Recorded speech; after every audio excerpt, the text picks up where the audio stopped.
This is my favorite thing about your zodiac sign. Sagittarius is always down to try anything. Like, you'll probably have the best stories of hanging out with Sagittarius because it's so adventurous. Tauruses are insanely good at bringing people together. Like, if you want to get good at networking, you gotta find a Taurus because they can connect you to anyone and anything, and they're just super friendly, so it's really easy to do. Cancers are the funniest people you will ever meet in your entire life. I've never met a unfunny Cancer. And also, if you ever feel insane or feel like you're being dramatic about something, you can tell a Cancer and they'll make you feel so much better about it because they're doing even crazier things. Have you ever had a deep talk with an Aquarius? It will probably be one of the best and most memorable conversations you will ever have. And they're also super open-minded, so you can talk to them about anything with no judgment. Scorpios are just like the definition of radiating bad bitch energy. Like, when you look at them, you're like, I want to be like you. And then also, they just, when they care about you, they do such little things that just help you out. Libras are some of the wisest people you'll ever meet. If you ever need advice, they will give you the most logical explanation for anything. And also, I just love their aesthetic. Capricorns look extremely put together. They make the best out of any bad situation, and they're hilarious.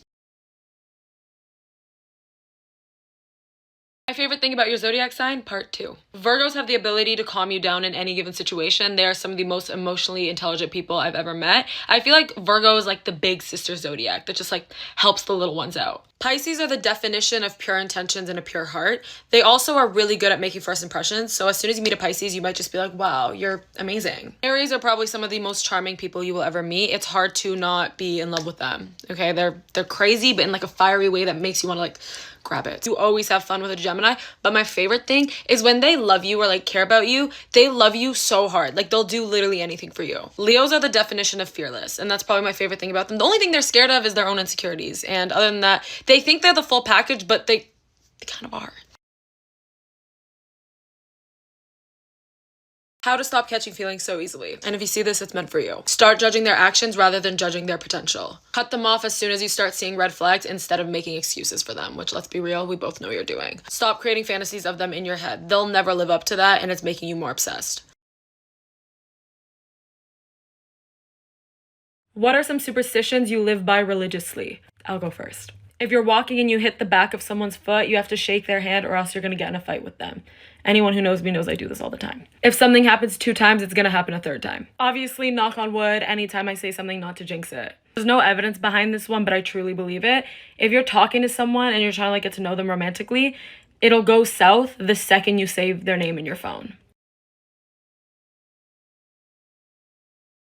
Here are some signs you're too nice and you let people step all over you, part 2. You can never say no. And because you can never say no, you always find yourself doing things you don't want to do because people pressure you into it. You feel guilty when you stand up for yourself because you feel like maybe you were being too mean. You say sorry a lot more than the average person. People are really comfortable saying very rude things to you. Like, to the point where you're like, I could never say that to someone. How could they say that to me? Ladies, here are some tips for making any guy absolutely obsessed with you. Boys, feel free to correct me if I'm wrong, and ladies, take some notes. When he's talking to you about something, whatever it is, like, clearly he's interested in, okay? You're gonna just like look him in the eye, and when he's done talking, be like, tell me more about that. They're gonna be in love. Compliment him. Like, one compliment. Like, make it a good compliment though. Like, make it fun, make it creative, have fun with it. But like, guys are sluts for compliments because they never get them. Physical touch, babe. It's all in the physical touch, okay? Like, make your little leg touch his when you guys are sitting together. Grab his arm when you go up to him. Like, grab his neck or whatever. Just little things. Have fun with it. But he'll get tingly because you might get a little tingly. He's getting more tingly.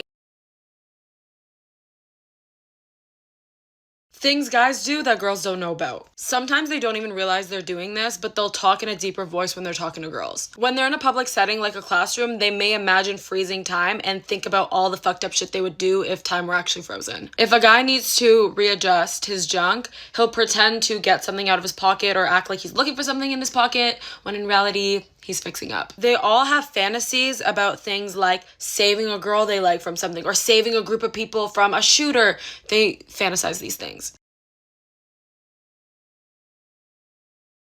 These are my favorite type of people. So if this is you, I love you, I appreciate you, and I think people take you for granted because y'all are amazing. Those people who see you do something embarrassing and then act like they didn't see it because they're like, oh my god, that would be so embarrassing if they knew that I saw that. Like, really saving face out here, and we love it. People who always offer you like a bite of their food just to like be inclusive and nice. People who drop you off, which is already amazing, but then like wait for you to get inside your house before leaving, just in case. People who are like, no, I'll come with you, I don't want you to go alone, like blah blah. Whenever you're like with a group and you need to like go somewhere like the washroom or something, and then they're like, no, I'll come.